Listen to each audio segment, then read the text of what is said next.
There is nothing I love more than picking up a book because somebody else said it was the best thing they ever read, and that is what we're going to do today. Hello everybody and welcome back to the channel. My name is Bree and this is 4 Paws in a Book. It is Booktuber favorites season and that is my favorite time on Booktube, not only because I have very high expectations for the books that I'm going to read. January tends to have a lot of 5 stars, a lot of books that I really love, but also I get introduced to so many new creators and I'm hoping that today I will be able to introduce you to some new people as well. This is my second year doing a Booktuber favorites vlog, and this time we're doing things a little bit differently. If you were around last year, I did kind of a choose your own adventure where you got to choose between the 2 books, and I had a bunch of different videos that all led to one another. I'll link it up in the cards if you're interested. This year I decided to let chaos reign supreme. We are definitely trying to embrace the spontaneity here this year. And while I will never be a mood reader, I'm going to definitely try mood reading adjacent. Over the past month or 2, I have compiled a huge list of booktubers that put out favorites videos. I have them on a spreadsheet. I put all of their videos into a playlist. I will have that playlist linked down below because obviously I'm not going to get to every single one of them. I used a random number generator and of course my trusty spinner wheel, and we're going to pick our books that way. As I was watching all of these videos, compiling my spreadsheets, making lists, I wanted to make sure that the way that I did this video worked with the goals that I have for myself and my channel in 2025. Those goals are working on my own physical TBR so that I don't have to buy as many books, 2, allowing myself to mood read a little bit, and most importantly, reading what I want to. I don't want the content to dictate what I'm reading, but instead make the content work for what I want to read. If that makes sense. So there were 2 rules that I had as I was watching these videos, and if they met those 2 criteria, then they went into the playlist. They went onto the spreadsheet. That was that in their list of favorites, whether that be 5 books, 3 books, 24 books, 50 books, whatever they decided to do, if they had a book on there that I gave 4 or 5 stars, and they also had a book on that list that was on my TBR. It could either be on my physical TBR or I have like a high priority Kindle TBR as well, because that's the other goal that I have. I want to read my Kindle more. So there are a ton of booktubers on that list. There are a ton of videos in that playlist. Like I said, I will link it down below. I did not make the rule that the 2 books, the book that I loved already and the book on my TBR, were the same genre. My thought process is I read a lot of books in a lot of different genres. And so if somebody else also does that and say they really liked a contemporary romance book that I also loved and they had a horror on their best books of the year, the hypothesis is I will like that book as well. Obviously that's not always the case. I don't foresee this entire video being 5 stars, but it could be. It could be. So from that list, I chose 10 completely randomly, put them on the spinner wheel, and the spinner wheel is going to tell us who is going to pick our first book, and then we'll replace it as the month goes on until I have a full vlog. I don't know how long this is going to last. You probably know more than I do at this point. So without further ado, let's go spin. All right, it has been a while since I have let the spinner wheel decide, so let's just do it.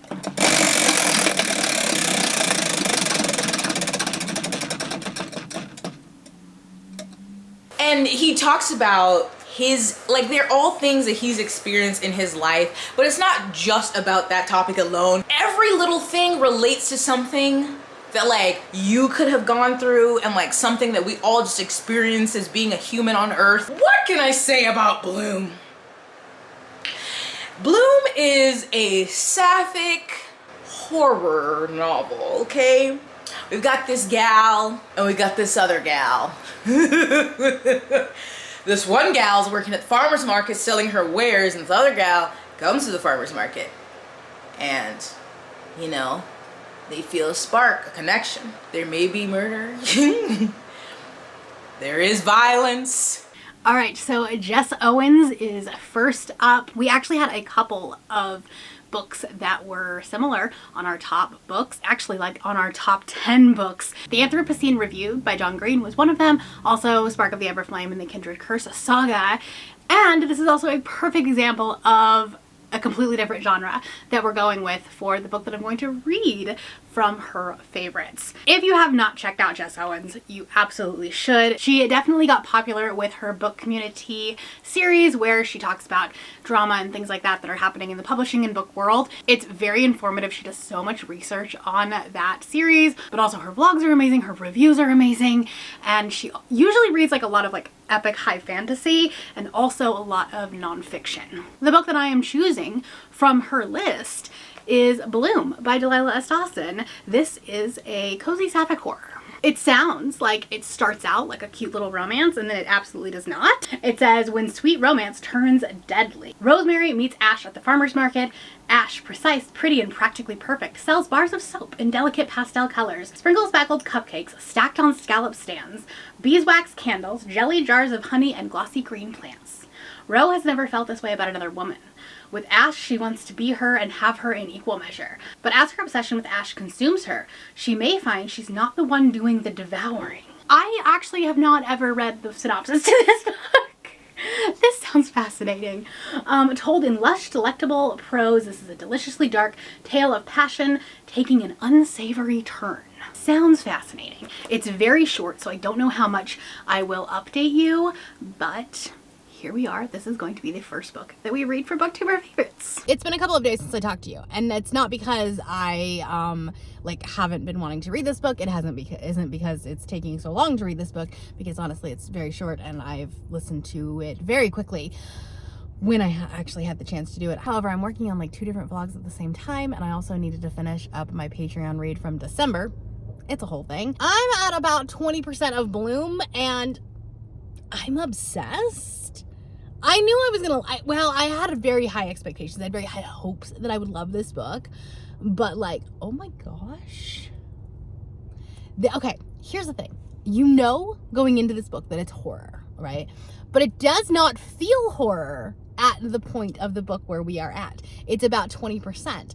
And I think it's like chapter 5 or something like that I'm on. And it's this very weird level of obsession. It's one of those things that it's like, it's one step away from either being a romance or a horror. And because you know it's a horror, when Ash invites Ro to her house to like see her greenhouse, you're like, don't do it. We know this is going to be a bad idea. This is going to go south very quickly. But you could take the exact same beat for beat plot points, and if you put them into a rom-com, you would be like, oh my god, it's so cute. She met her at a farmer's market and she was giving her cupcakes, and she made this cupcake especially for her, and she fed her the cupcake out of her hand, and like, it's so cute, it's so sweet. They are meant to be together, right? It's one step away from either being this sweet, cute rom-com or this terrifying horror. And because you know the genre that it is, you're like so unsettled. And I cannot get enough of this book. It's fantastic, and I'm so glad that I'm starting out Booktuber favorites with this book, because obsessed. Like, am I finding a new favorite book of 2025 in January? Maybe, I don't know. Listen, could I get like a whole video's worth of 5 stars? Maybe I'm like setting myself up for failure here, but I feel like I am on the path to success. Listen, we do love just rating for vibes at this point, because I'm not trying to look at this critically anymore. I'm just like, I'm here for a good time, and I'm getting it. I'm probably gonna finish this book while I'm at work today, so I wanted to stop in and talk to you. It's a very short book, and the audiobook is fantastic. I was reading it physically at first, which I think is like partially why it was taking a little bit longer, just because I've been, if you can't tell, I'm getting sick. So I've been like, if I'm sitting on the couch, I fall asleep like instantly. All weekend I was asleep, which is not a great thing because I don't have time for that. But anyways, the audiobook came in last night, and so I started listening to that. Oh boy, this audiobook is so good. I don't remember who it was that narrates it. I'll have to look when I'm filming on my phone right now, because I don't have a camera. I mean, I do have one, it's just not here with me. I am getting a new mic for my camera, so this hopefully will be like one of the last clips that you see that has bad audio on my phone. Anyways, yeah, the narrator is fantastic, and it's just like adding to this level of like, I'm just so unsettled, and I'm here for it. Anyways, I need to go to work. I need to get going. I am meeting the auto mechanic here at work. It's very nice because when you have a company car, they're just like, hi, you need an oil change. You're due for one. Will you be at the office? And I was like, yeah, I will. And you just do it while I'm here. It's great. So anyway, that's what I'm gonna do today, and I'm gonna finish this book, and I will talk to you this afternoon when I'm done, and I'm hoping it's gonna be 5 stars. I'm so ready for it to go south, okay? I'm just like, I'm feeling like I'm being edged, and that's a weird feeling, but I'm here for it, okay? Okay, bye. While I am very glad that I did not listen to the last 30, 45 minutes of this book sitting at my desk at work, because I don't think I would have been able to like keep a straight face. I can keep a straight face listening to Katie Robert and Sierra Simone, but this one couldn't do it. Wouldn't have been able to. I got whiplash. I am also upset that I listened to the last 30 or 45 minutes of this on my way home, because again, my face, I had whiplash, but oh my god, this is 5 stars. I went in so many different directions so quickly. This book was bonkers. This book was insane. I don't know how I feel about it. I don't know what to say about it. I don't know anything, actually. I don't know. I've been doing this for 7 years, but I clearly cannot explain a book. This book starts out so slow, and I was actually starting to get to like maybe the halfway mark, and I was like, okay, I am gonna need something to pick up. This is not feeling horror. This is still feeling really cozy and soft and sweet. But like the whole time, because I knew that it was horror, I was so unsettled. And I maybe that's why it worked so well for me. I don't know. Like, and then it ends, like you get to the last chapter and you're like, oh, okay, we're gonna do that. And then it like, nope, we're gonna do that. And then it's like, nope, we're gonna do that. And I'm just like, I had whiplash. I didn't know, I don't know, 5 stars. 5 stars. Fantastic recommendation. Let's go pick another book. I've replaced Jess on the spinner wheel with another booktuber, so let's go find another book. Okay, here we go.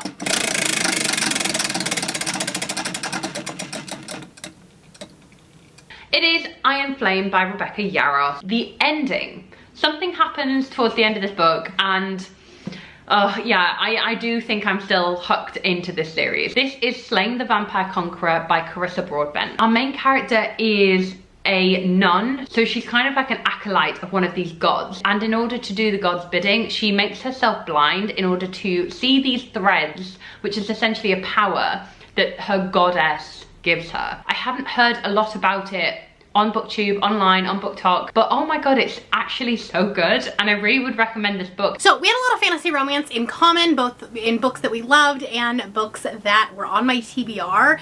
I had several to choose from, but I'm going to be picking Slaying the Vampire Conqueror by Carissa Broadbent. This is a book that has been on my TBR for a very long time. It's one of the very first romanticities, as it were, that I even picked up. And I love Carissa's writing. I love her books. I think this is somehow related to The Crowns of Nyaxia, but it is a standalone.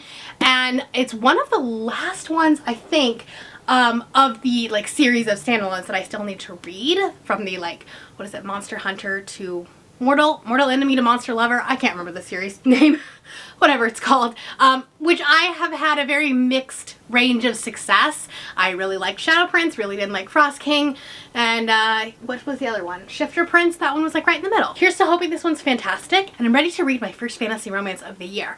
You're not seeing this video until the very end of the month, so likely I have read other fantasy romances according to you, but according to me, it's only the 7th today, and that means that this is going to be the first fantasy romance of the year. Good morning!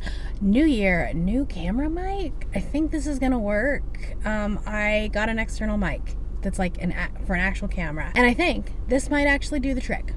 Perhaps. I'm waiting on one more part, one more little camera mount, just because of the way things are working, but I think this might work, because I just can't film with my camera in my car because my dashboard is too small.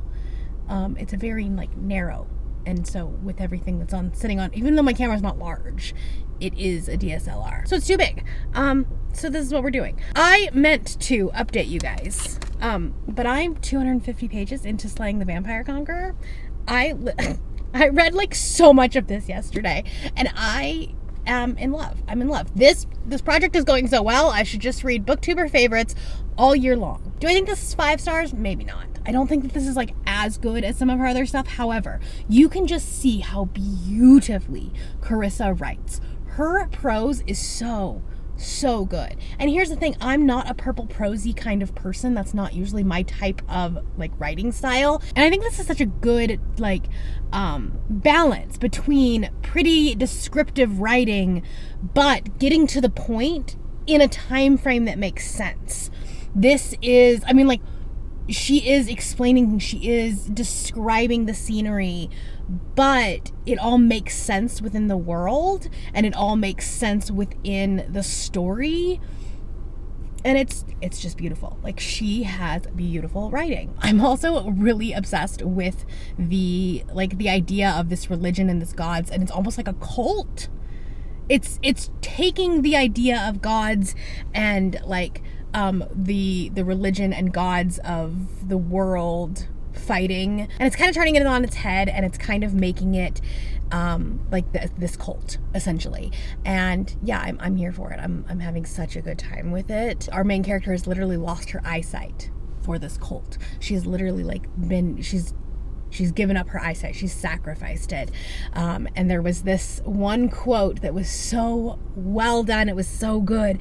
And it said something like, I'm going to paraphrase it here because like not as good at words, but she said something like, is it really a sacrifice if it was taken from you? And I think that could be said. I think we could say that for a lot of things in today's world, in today's like, you know, religious eyes aspect of it. So anyways, that's just my morning ramblings. I do need to go to work. I'm working the front desk this morning. I'm like looking out for it because our office manager is out, and I didn't have any meetings, so I just kind of was like, yeah, sure, I can help. So what we're gonna do is we're gonna put our AirPods in, and then we're gonna do that, and then no one will know. Because it's a little bit harder to work the front desk, and like sometimes they don't want us to, you know, they don't want us to look like we're not paying attention. So one AirPod. Gonna finish the book today. I think I have like 2 hours left, a little over 2 hours left at my listening speed, and then yeah, we're gonna finish it out. We're gonna go on to the next book. But oh my god, this 2 books in a row, and this is at least a 4-star book. I need to read Booktuber favorites all the time. Hello, I finished Slaying the Vampire Conqueror yesterday, and I'm here to talk to you about it. I'm giving it 4 stars. I absolutely love Carissa's writing, and I love the way that this like was placed into the same world as Nyaxia, so you're still it's just like you're seeing another part of the world. You're seeing this other, you know, what happened during the time, you know, here's what you missed on kind of thing. And it's just, listen, I would like to just not live in this world. I don't want to live in this world. This sounds scary, but I do want to be, I want all of the books in this world. Thank you. Yeah, absolutely loved it. Gave it 4 stars. We're off to a great start. I do think like it's not my favorite romantasy for sure. Like it's not the best thing that I've ever read as far as romantasy is concerned, because I do feel like Atreus is a little bit two-dimensional. I think that he could have had a lot more depth, a lot more, like, I don't know, like I liked their chemistry when they were together, but I feel like it took too long for them to get together, and it wasn't enough, like there wasn't tension before then. It was more of like they coexisted. I don't know, it just wasn't as believable per se, but still her writing is just so good. Her writing is just so good, and it does make me excited to continue on with The Songbird and the Heart of Stone. Like I know that one is not a book that everybody loves. It definitely has had like its disappointing reviews, but I personally I think I'm still gonna love it. So but that's neither here nor there. That's not for today. Let's find the next book that we're going to read. All right, there's a really bad glare, but I don't have great lighting today because it's snowing. So here we go.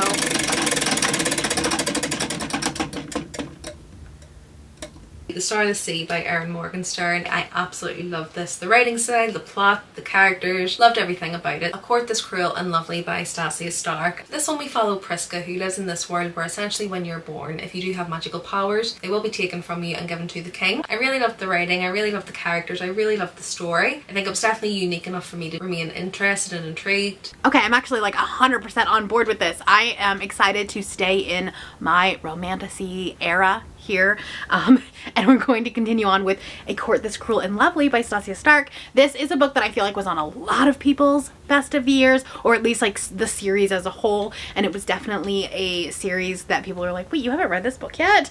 So very excited about it. I think the third book was part of the Goodreads Romantasy Challenge, the top 20, so I didn't end up reading it for that vlog in December, but it is one that I absolutely want to read. It's a priority series for me this year, so we are checking off multiple boxes and hopefully we find another favorite. I wish I would have talked to you more when I was reading this book, but I sped through this so fast.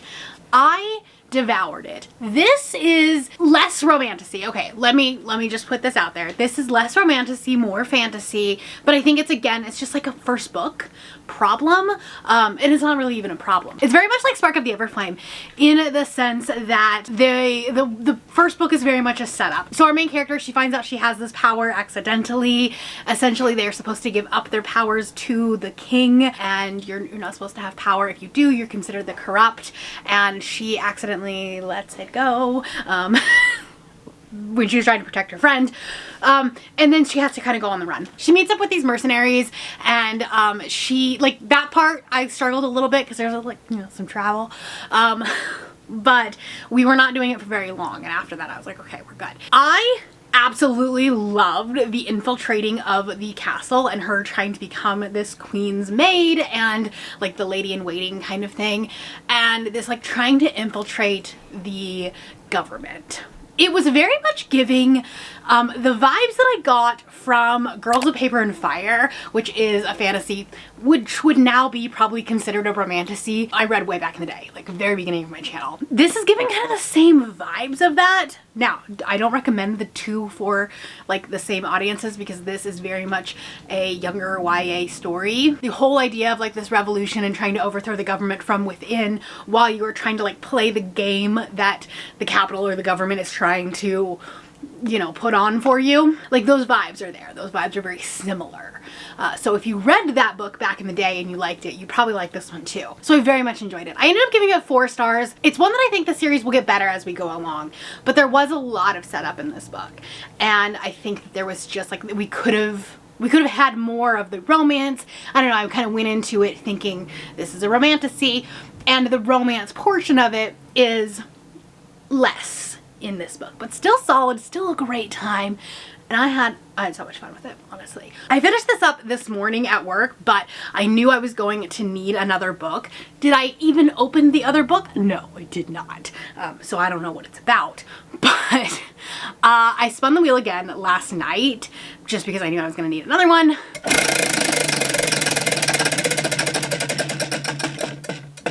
We have Quicksilver by Callie Hart. Everybody and their mom knows what Quicksilver is, and we all need Kingfisher in our life. This book, oh my gosh, when I say swept me off my feet. The Legacy series by Melissa K. Rourke. This story had my heart in my chest the entire time. She goes through so much. Oh, I highly recommend this one. I think about this series on a daily. I think about all of these characters and this whole entire universe daily. Claire is a new booktuber. She's been around and she's been in the community for a very long time. I actually got to meet her at a Polycon, so this was cool to like have her on this spinner wheel. I think I probably had more in common with her as far as books that I wanted to read than anyone else on these videos. So there's that. I actually texted her. I was like, which one do I do?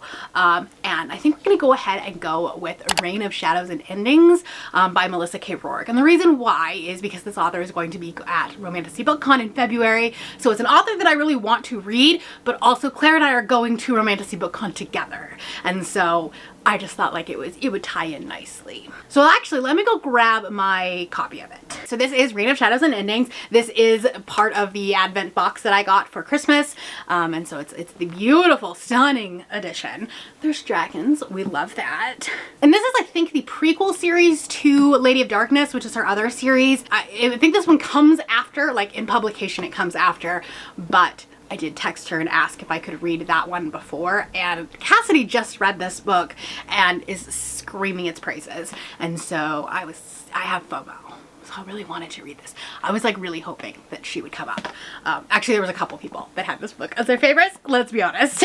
Of all the worlds and life they created, the gods favored their children the most. But with that favor came the fear that their legacy would one day become too powerful and overthrow them. Devrim was created.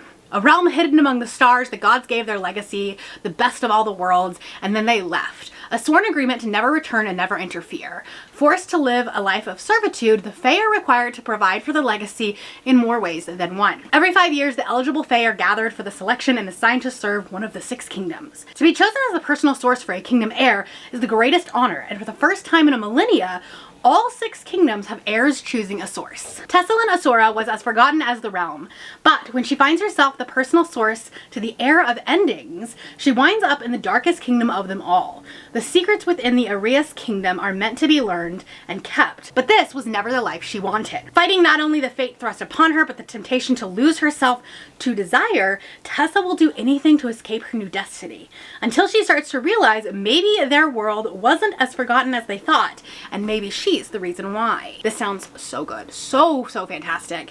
And again, I can't get over how stunning this book is. Like, hello. So anyway, this is going to be the next book that we read. I may not come to you like right away. I am doing a couple of different vlogs at the same time, and I'm also trying to read Iron Flame like as a reread because it is the Thursday before Onyx Storm comes out, and so I'm trying to like tandem read. We're doing a lot of romantasy this month, as like shown by this vlog, because there's a lot of romantasy in this vlog. But honestly, I'm living my best life and I'm kind of here for it. So I hope you are too. So anyways, I'm gonna go and read this. I'm gonna go start it, and I'll talk to you when I know a little bit more and I have more thoughts. I feel like every book that I've read so far for this vlog has had a clip in the car and then a clip at home in front of my shelves. So I guess I'm just, you know, a creature of habit. It is what it is. I work a lot and I end up having to do these because I don't think about it. I'm also trying not to use my light boxes right now just because they're so big, and taking them all out all the time is annoying. And so because it's winter, I don't have a ton of light, like natural light in my office, and so I don't end up with, you know, clips unless it's like the 3 hours in the middle of the day that I have sun. I am 40% of the way through Reign of Shadows and Endings by Melissa K. Rorick, and oh my god, I'm obsessed.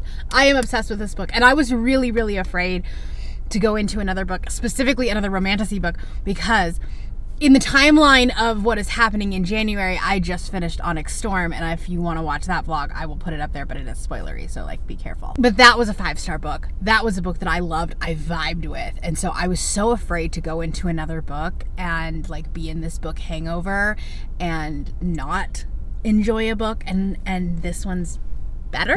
This one's better. That's so much better. Like, I'm questioning my 5-star rating of that book because of this book. It's not. I mean, they still are. Every book is its own story. I was warned about this book by a couple of different people because it is a little bit triggering. It's very dark, okay? It's not non-consensual, but there is some dubious consent. It's definitely like, this book is for the dark romance girlies that want to get into fantasy romance, because there is, like, I don't know how to put this, but like the idea is that it's fated mates, but she won't be there, right? She is chosen as his source. So he's this godlike character, but they get their powers from the Fae, and so they choose a Fae and they become their source. They're not always, like, it's not necessarily romantic, although like sometimes it is. It's a whole thing. She doesn't want to be there. She doesn't want to like be a part of this. She is resisting, even though like it actually causes her physical pain when she resists the bond or resists this like pairing, and so they have to be like physically close together at all times, otherwise like the bond is like painful. And she's like, I would rather be in pain than be with you.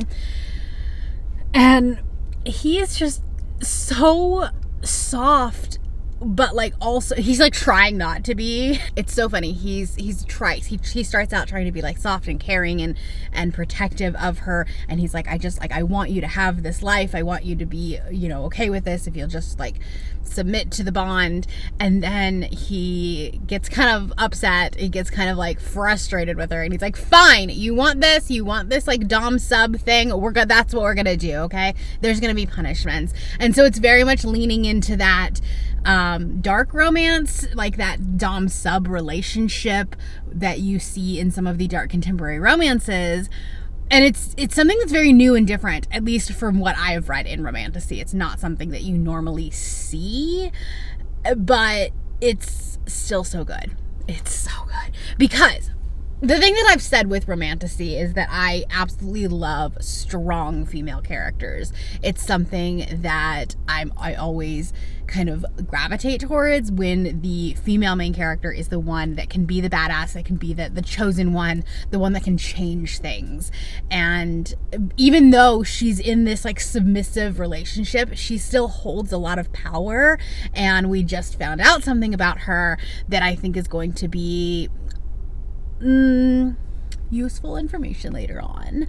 I mean, I know it is the whole point of the book, but it just solidifies that she is going to be a badass, even though she's in this like difficult situation. But the thing that I absolutely love about this book, and listen, I didn't know that I needed this in my life, but when there's a nickname, I melt.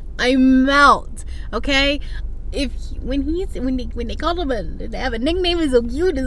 He calls her Little Storm. I texted Claire when I was reading this. I ended up having to restart it because I had like read about 2 chapters prior to Onyx Storm coming out, and then I was like, oh no, I want to restart this. I want to get back into the world. And I read this book all weekend. It's Monday morning today. It's a very long book, right? It's like 24 hours on the audiobook. And I've been going back and forth between my Kindle and my audiobook, but the audiobook is fantastic. And Theon's perspective and his POV and his narrator, oh my God, I'm obsessed with him. He is like, he's on like Kingfisher, Nico level of book boyfriends. And listen, I'm having the best month already of 2025. I regret not changing my like rating system and just reading and rating based off of vibes, because this has been the best reading month I have had in so long. And I'm living, laughing, loving. I've just been like blabbing about this book for almost 7 minutes at this point. This could be a favorite of the year. Like, did I find more than one maybe favorite of the year book in this first big vlog of 2025? I love this. I love this for me. There's a good chance I finish this book today. I stayed up until 1 o'clock in the morning to finish this book last night. I found a new favorite of the year in January. This book I'm obsessed with. I am obsessed. I'm obsessed with the mental health representation. The fact that she clearly has PTSD. She has a lot of stuff that she is trying to deal with and not very well at the moment. She's dealing with a lot of things in her past, and because of that, it's affecting her relationships and her ability to like perform and exist in her like current situation. But on top of that, this book is giving like Hades and Persephone vibes from Dark Olympus, from Neon Gods. Like, Theon is very much Hades, and like he's acting like this big tough guy, but really he's a sweet soft boy who just wants to take care of Tessa, and like he doesn't know how because she's just obstinate and trying to be this difficult person. I love this book. I love this book. And apparently the sequel is Polly, which is just even better. I'm obsessed, okay? I'm obsessed. 5 stars. What I am upset about is that Unplugged does not have special editions of the rest of this. So now my books won't match when I go and inevitably get the sequels. But oh my god, this was so good. And I am so excited now to meet Melissa at Romantasy Book Con, because she seems like an amazing person just from her books. I don't know, I haven't actually like communicated with her at all. But yeah, this was 5 stars, 5 stars. This is very dark.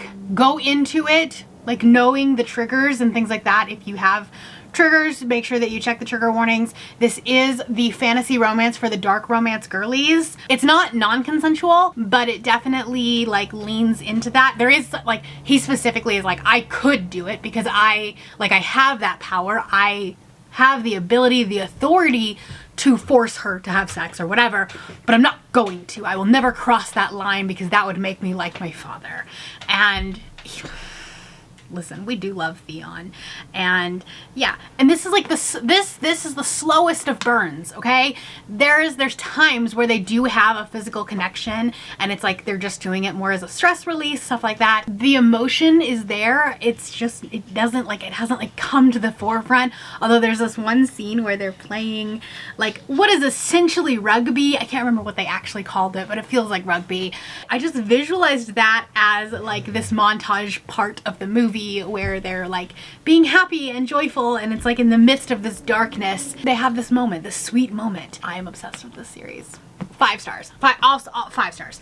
Definitely, like, I'm not ranking the books for this video, but that was a win.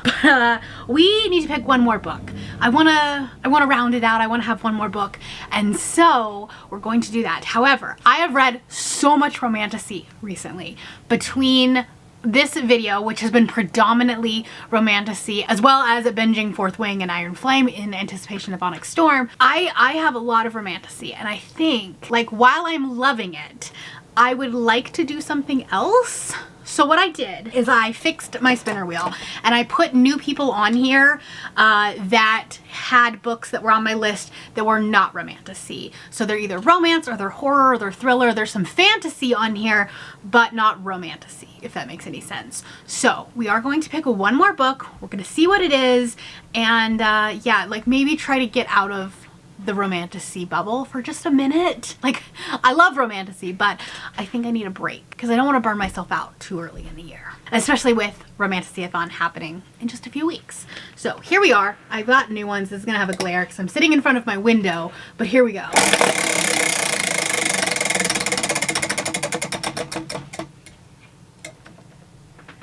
All right, we have Once Upon a Bookish Stuff. So let's see what book that was. Bury Your Gaze by Chuck Tingle. This book was so incredible. I cannot say enough good things about it. I definitely picked it up on a whim, and I'm so happy that I did because this was so good. We Used to Live Here by Marcus Cleaver. This was such a fun ride. This is a book that I would recommend to so many people that are looking for just like a really great, thrilling book. I absolutely love this book. I ate it up. I literally think I read it in one sitting. I just could not put it down. It like gripped me so much. Like, I can't even explain it. Highly recommend. All right, so we will be reading We Used to Live Here by Marcus Cleaver.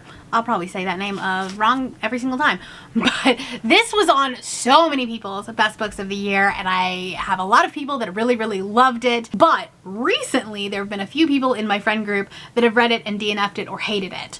So I don't know if I'm gonna love it. I don't know. It's gonna be kind of a hit or miss. I am hopeful that I will enjoy it, and I do think that this is one that I need to immersion read, like so audiobook and physically reading it, because I think there's some either podcast elements or some sort of like mixed media. I just remember the audiobook being good, or like someone saying the audiobook was good. So this is what we're gonna read next, and I'm excited to, we'll bookend the romantasy with 2 horror books. I'm doing a phone clip because I don't feel like going into the office and grabbing my camera, but I am 126 pages into We Used to Live Here. And I think the beginning of it, I was bored, I think. I was more just agitated that the main character let somebody into their house, opened the door to begin with, because like honestly, what millennial does that? Like, who opens the door for somebody? That's not a thing we do. And then it's just like, it's just like the neurodivergent in me is like, this is so weird and uncomfortable, but not in a horror way, in an anxiety, people-pleasing way. because you're like, why are you in my house? Why are you touching my things? Like that kind of uncomfortable. And it's an interesting way of looking at it, because that's, I think, what the author wanted. I think the author wanted you to be uncomfortable in that like weird socially awkward way, because then it just kind of lets you spiral into the even more uncomfortable things that are happening.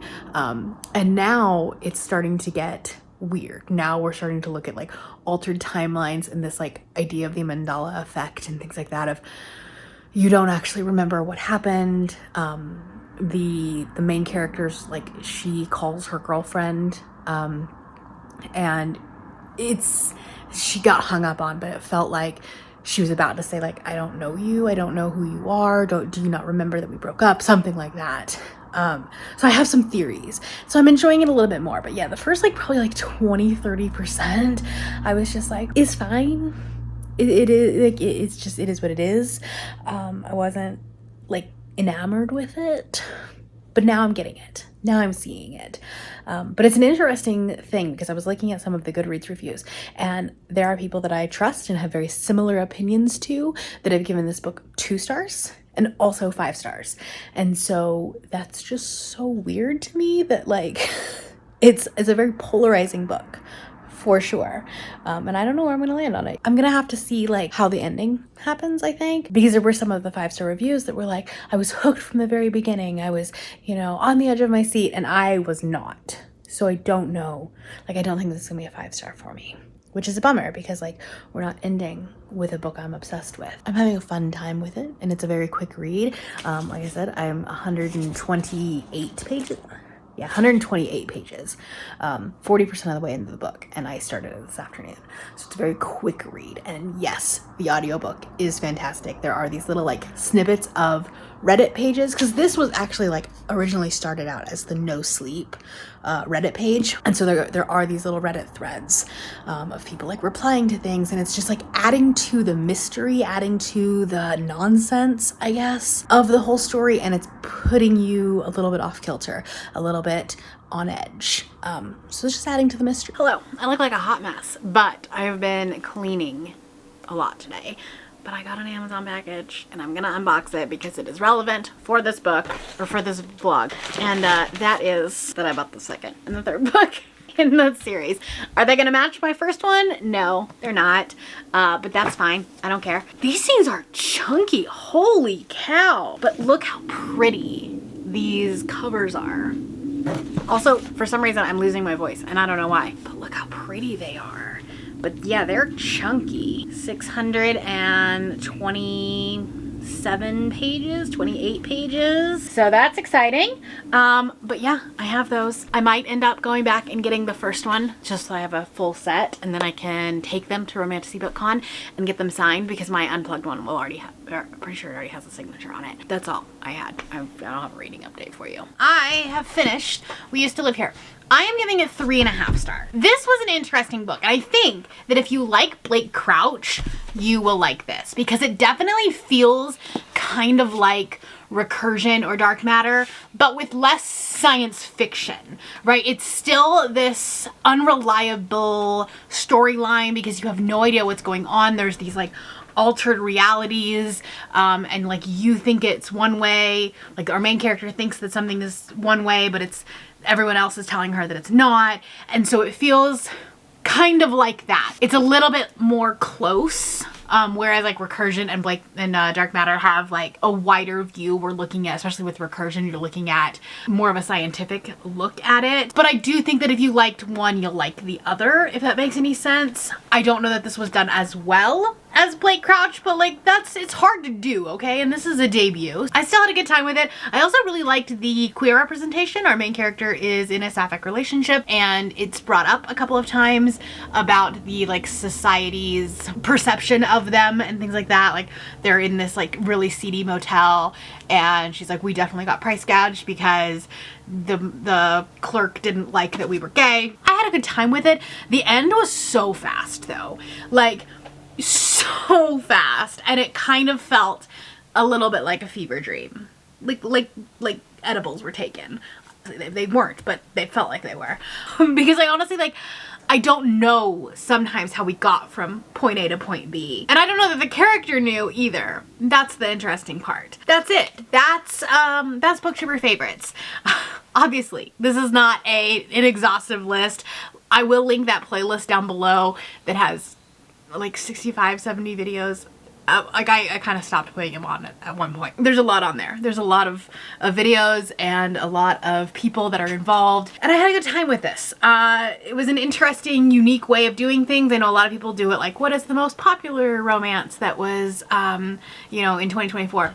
My face looks so red right now because my screensaver just went on. I don't know, this was just an interesting, unique way of doing things, and next year we'll do something different. I always like to change things up, do things differently. Let me know your favorite book of 2024.